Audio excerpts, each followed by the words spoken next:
Newspack channel kwali wabale kubantina ate oje kumideko manji genkuletede kiriza tuberenga ate tugatandikira tutandikide wa full figure na dene onyeza full figure obutavayo nkulwanirako Mama Fina munange Mama Fina bamutemyeko omugambo oba bavudde ne bamulangira obufere mbu yafera Catherine Kusasira mbu Catherine Kusasira ali asubira sente nyingi ate munange agenda okebera ngalaba bwa 200 nga bwakakadde ekamu kakati no Catherine Kusasira kwe kuvayo na ayomba full figure avudeyo ngaberanga atabuka amugambye nyabo wali osubira mmeka gwosobola okukwata akakadde n'olyokoka wa Mama Fina full figure ayombye okitegera nga ayombera kani nga ayomberako Mama Fina ngamuta mu industry ngamula aba TV presenters radio presenters abantu abamanyifumu kankunyonyera bwento banachogera ntya njagala mu kitemu ntegere ngabona abantu abamanyifumu kubanga abantu abo balina access ezituka ku bantu tewali muntu ataide kusenda ya Mama Fina tewali muntu ataide kusenda ya Mama Fina chovana nakozera live nanyiza nnyo Catherine Kusasira kuva no ga Mama Fina mbu yakuwe million can you imagine Catherine Kusasira I'm asking you first your camera ogambe nti osobola okuwa omuntu million mpozi na boyfriend wo bano babinde bebaide ku sentezo. Thank you so much. Thank you. Nafa bakubereddewo emyaka n'emyaka. Ba Amina we bali wali.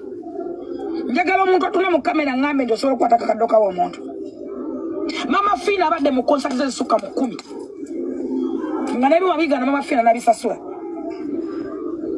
So ne shachivuro ngo tugenda okukolera ne wagana Mama Fina naweerezaawo sente.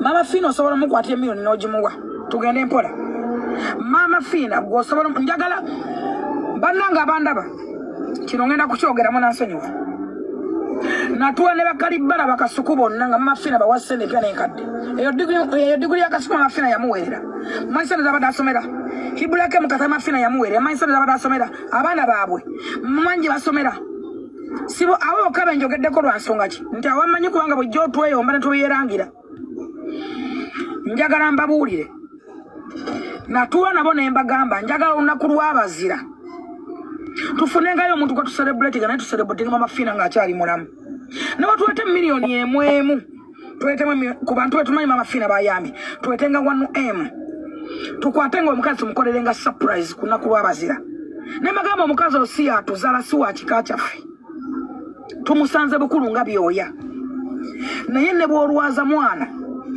ne bw'oweekoona kigere Mama Fina ye muntu gw'okubeera ku ssaawa 12 ez'ekiro gw'okubeera ku ssaawa 4 n'omukaaga bw'aba tasobodde n'asindika rozeti ndayira Katonda ali mu ggulu bw'oba tasobodde n'obeera oli bulaya n'anyiga mobile money n'oba olina mama wano Mama Fina aweerera abaana b'abakadama besimanyi muwendo munasonya abakadama bateka mu bintu bino yakwata ennyumba ze ez'entebe amakama namba ennyumba zaali z'abapangisa nga saswana mu $, n'azijjamu abantu bonna njagenda mbakwatewo video n'ateekawo bano abaana abadde bali obubi abadde bamwokezza engalo abadde avaamu enjala abadde n'ekizibu bamutokyalinze n'agamba batuukirenga awo batuukirawo n'abajjanjaba n'abawa kapito waliwo wano omuntu yagamba Mama Fina agabira mu kamera Mama Fina agabyeko ku ssente eziwera bamulabako bamwalaba rozeti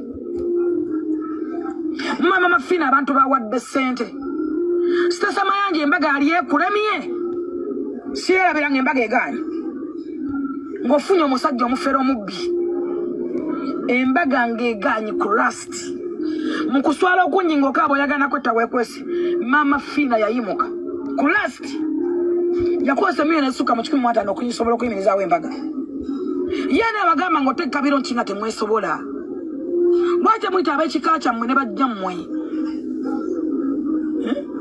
muyitenga famire zammwe mu bikosaki byammwe ani gwokolako entondo n'obujja yampa miliyoni nalaba nono omukazi omungi alinga namungi w'omuntu alinga omumbo gwa munno mukabi ono akola kale akativi oyo noyitaka gwa yamuweerera omwana yamusasulira eddwaliro yamusasulira ennyumba yamusa ne ku perero liitaka gwa asasulira no bannamawulire abasukka mu 10 perero mathire liitaka gwayo gwe mulaba bali ku mathire netebasana vane bagamba liitaka gwa thank you so much bamuyinda afuna ekizibu amwasamire Fatulina abasajja batuwa ssente abagagga baffe nga taagala mwogera nze n'abasajja balaba mpa ssente kumpi buli wiiki taagala kumwogerako n'ogenda okulaba nga kinkakatako kubanga ne mu famire yange simulina kati ze mu famire yange sira muntu yenkana sekasini mu bulamu bwange. Subscribing, liking, leka obaka bwawo mu comment section. Fulufiga nga womumanyi nti entalo ze teziggwayo akkiriza ate ne wano nawo tubeere nga tukuwaawo akyagenda mu maaso n'okuba nti no asabula Nnaalongo Kitone. Akatambi kaakano wali kirerese mu ndongo baakuzina okuva kwasooka paka kwasemba bano bafuulana bakitaawo. Nze siimangako mu kadonka mu abasajja abakadde saabeerayokko era saabayimbiramu. Nabeera mu bandi bbiri zokka sebeeranko mu bandi ndala eya Chance Nalubega n'eya Eagles mwe saayimba. Era kyanja mu Eagles kutuzina sikirumamu. Nze sibeeranko mu abo basajja bakadongokamu baani be mwatambulanga emyezi 8 ne babazana n'abaana n'abasenguka. Baakuza ne bakusensa bakyovola emmana eringa sabusa. Toyina kyenda kisiiba, toyina kyozzaako. Ogenda limba ky'abantu. Kiki ekyakudibya? Wano weesiba ku mwana Aizon T ng'oyagala muweere basirimu, weesiba ku Aizon T. N'omugulira akamotoka n'okabiranga Aizon T n'ofukira Aizon T ekizibu. N'ojja ne weesiba ku kifugi, omwana n'asenguka, omwana n'akwata ng'ovudde mu babbangali okwetonda. Aizon T n'eyeekubira ndulu paka ku poliisi ng'omufukidde ekizibu. N'omugulira akamotoka era n'akugaana. Ebiwuka bwe bijja kutta wekka. Tokomyawo. Amabina go leero gabeerako ekyo tegabeerako. Ipuso osanga eri mu ntumbwe, oguddako eri mu vivi.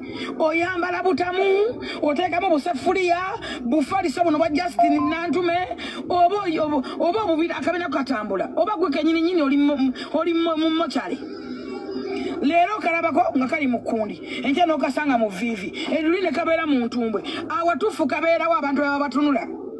N'amateeka gagwekweya ku magulu nga teganyuma kulaba onaabira ku lupiira onaabirawa. Ne weesiba ku mwana abe ndi komanda mudogo. Takyasaana kukola takyalina waawulika bamukuba ebisiraani ebyo byakubalula. Ebisiraani birubalala by'olina ekyo kigere kyakugongobala ekiringa olwazi lw'essabo. Weesiba ku komanda mudogo, weesiba ku fangoni ng'oyagala obakweba kakengeri gye wazibikira ennyuma. Bakuzibukula enseke. Tokyazaala wayitako dda. Obwana abasirikale bakwebaka bakakodda tomanyi na mwana tatawe. Ozunga n'akaana kajja konna konna omuliro owumpa gumatoma na kiddako gwakola ebivulu ebikusala wano mwagenda kola bivulu ne mweta Abitex mbuye kojja ng'abantu bakubuze n'ebbajjo. Abitex enyi talina mukazi talina maka ga musoba kodda bajja enyi tasobola kubuulirira babbafumbo. Mwakola ebivulu mutimbye eri ku gundi mwasooka kutimba wano Emmengo bayita oba tejoba. Yoba kifo kikyali lwa kitimba lwe bakigala bannanga omuntu w'ekisiraani ne tooki emwoca. Mumanyi nti lwe yatimba bagiyita Munalisa bagiyitaani? Si Munalisa. Emmengo awo wabaddewo ekifo nga kikola nnyo nnyo. Ndayira Katonda ali mugulu mugende mukole research omukazi olwo yakitimba lwe bakigala. Olunaku lwe yakitimba. Bwe mba mulowooza mbalima mubuuze Doniasi. Olunaku lwe yakitimba lwe bakigala. Bamala okigala ajja awumpuguma n'ebisiraani bye agenda wano ewaalule. Bwe yakola nabo ne baggalawo wano ku Climax nawo no yafunawo abantu basatu olaba abantu matchinge bagana okuyingira babanga abasatu n'abasatu babakwata bukwasi mu kkubo. Kiriza tuberenga tutubirako ku Mukiibi Abraham waliwo mukwano gwa fayitibwa Esinets Emmanuel Walakira ogamba otya Joseph Davis Fatima Josephine ogamba otya Scovia Mirembe Olivia mukwano oli otya Luwa Samuel tukutumiddeko atera katumireko ku Isaac Tawa. Kiriza tuberenga ate eteyongerayo mu mawulire amalala. Bruno Kenno bavuddeyo ne bamutabukira. Ani amutabukidde? Ye Ntambi avuddeyo n'atabukira Bruno K. We babadde ku live ne Lili Puzzle munange nga Lili Puzzle agenda abuuza Bruno K mbuku kasuku Ntambi akosa ne Shalom ani gwayinza obutaziikirako oba gwayinza okwanguwa mangu okuziikirako nga munange waaba afiiriddwa. Kakati ekibuuzo Bruno K yabadde akyebalamalama naye yafundikidde agamba nti Shalom mbu musajja ddala mbu si wankwe nnyo kati nno kino kirabika kyekitabudde Frank Ntambi amugambye nti naye Bruno K wandibanga oyina ekizibu oluzungu Frank Ntambi lwakozeseza lubadde lunene soma mwawo mu screenshot mukwano kakati nno nalyoka avaayo nalyoka amugamba nti ffenna tuyinza okubanga ffe bakyamu Ekibuuzo Frank Ntambi kyabuuza Bruno K amugambye nti ffenna tuyinza okuba nga ffe bakyamu ffenna ne tubeera nga munange tusobya ggwe muntu omu oba naawe olina ensobiizo era n'avaayo n'aleka mugamba nti mbuulira nze kye nnali nkukoze bw'atyo no Frank Ntambi waavuddeyo n'abeera ng'ate agamba Bruno K nga woli mukulaba screenshot eyo naye vidiyo eno tonaba kuba nti n'ogimpeera like mukwano ate oba tonaba kuba nti n'osubscribinga mukwano kikole kati ate tubeere nga tweyongerayo mu mawulire amalala Lili Pazo yavuddeyo era ku live ya Bruno K n'alyoka abeera nga akyatula n'alyoka agamba nti Tamale Emirundi Junior yamwetamwa oba tamwagalirako ddala akatambi kaakano muntu ki gw'osinga obutayagala ku internet kuno omuntu gwensinga obutayagala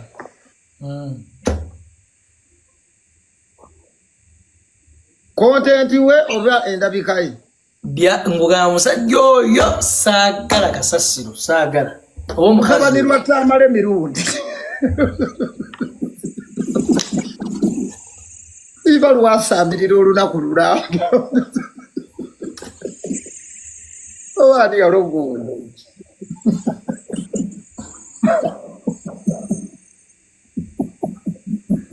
era ekyakalu kwasamire oluwadde ebyokwogera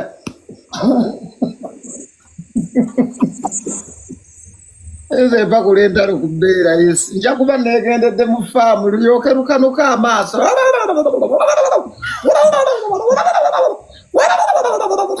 asaamirira ekyalu n'abula asala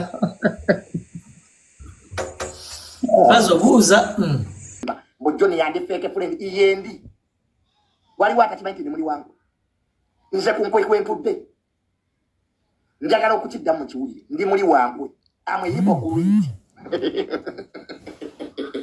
mwakatitegere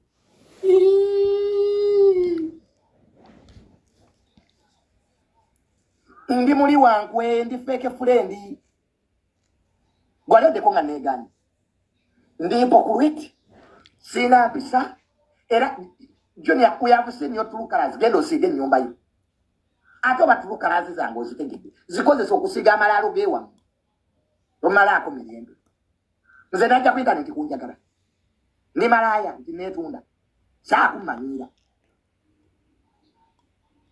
nze abagagga balina sente gyemikwano gyange omwavu nja kulyamu olukwe abagagga bokka ezitasobola kulyamu olukwe naye gwe munaku andaba naana kumumanyira abantu omuntu tanagamba nti mukwano gwo omwesibako nze siina mukwano nabanaku era ng'oli mukwano gwange nga tolina sente essaawa yonna nkulekawo piriyodi nze kunkwe kwentudde nze okulekawo wegera oyasaamiridde oba mbadde mukazi wo tulekawo bawala be tulya omuwala n'omulya nomala n'omubulookinga nakuga Junior you ate me n'omugamba yes nakulidde nkukyaye kati fe tukyawa abantu mu birooto oli n'olootanga omukyaye n'omukyawa subscribing liking aleka obubaka bwawo mu comment section katuddukeko ewa penge alina kyagamba wano ng'akigamba Bebe Cool kw'ossa ne Eddie Kenzo yavuddeyo ne yeemulugunya ku kivulu kye baaliko Diamond Platinum munange ne babeera nga bamuyisa bulungi wuuyo bamuwadde entambula bo babawa amafuta kakati penge alina kyagamba Kenzo nkulaba okaaya nolago butali mubativu nti Diamond bamuwadde sente nnyingi nkulaba kyakuyisizza bubi treatment gye bamuyisizza yakuyisizza bubi olw'okulaba muganda wa Bebe Cool nga bamufuula ow'ebigere wali yawulidde amaanyi g'akasajja Kenzo ndi wano okugamba ebigambo bino wammanga ne Bebe Cool ndi musanyufu nnyo okulaba nti Bebe Cool nga Katonda kyamukuumye ku nsi agenda kubeerawo ng'alaba nti tamanyi tasobola talisobolyako ddala era kibayita branding mudongo sometimes okubrandinga so sisala bimemeya Bebe Cool yagenda South Africa yajja asaze ebimemeya yalowooza kina amutunza mu East Africa bakuyita mulalo wasala ate nga walina chance owayimbira ku Mandela walina kubeera nga opanuira awo kuba gwe muyimbi akabeera ku show ennene eya Mandela ne wagano gikozesa okwezimbula kusanga brand yo okubeera nga osukkulumye ku busajja nga bu Diamond bamulesenga mukungu o promoting ekyamwe. Now this is where politics comes in. O promoting ekyamwe mu nsi yammwe mu bantu abammwe. Really? Wanate wandibadde obuuka n'ogamba nti naye Kenzo naye wandibadde obuuka ne Bebe Cool ne mugamba naye tuwagira government ya musibira mu Bam7 ne lwaki tubuusibwa amaaso ne banoonya talante endala ewatwetoolodde okujja wano tujooga kiba bikula amaaso ndi namwe kaliya zammwe tebazirabawo abasajja babalimba babuuza kubeera nga mubaako be munafuya mu community oba mu nsi gye muzaaliddwamu naye bwe kituuka nabo okukola research nti ani asinga ani abakira ani wa tabbu bali babuusa amaaso mpaka baliwo omusajja akabumbike ssente naye nga singa mu abazimbi mukoze ka gazeti ode mukola ekisaakaate kyammwe nga muwera opromoting ekyammwe ssente ezo zibayamba Bobi Wine wabyogera mumuyita musiru Penge wabyogera mumuyita musiru ekigambo branding we munakitegeera nti how you package yourself determines your worth buli bobeera ng'ogenda okuyimba bakulaba ogenda namawojjolo oguzeyo obubumba n'oba nguvudde namawojjolo n'ogoyo batunda entungo n'ogenda kukuba bakulaba oli kasooli omusosola nga asosola kabooli tebali kutwala serious era sente zo zibeera nsaamusaamu era bali kubuuza amaaso ne baleeta omuyimbi akusinga Iriza tuberenga atutumirako ku Harriet 1234 Nabukonde Susan Ogambotya Namuli Eva tuina mkwano nga faitibwa Daniel Kadu Fauzia Rithan tukutumideko Rose Nancha tukutumideko ne Narunga Harriet wete tambudde wadde mulabi mulungi wabalekwe kumira ku Newspark channel kankusaba berengo subscribinga o likinga akwasana okuleka obaka bwawo mu comment section bera bulungi wera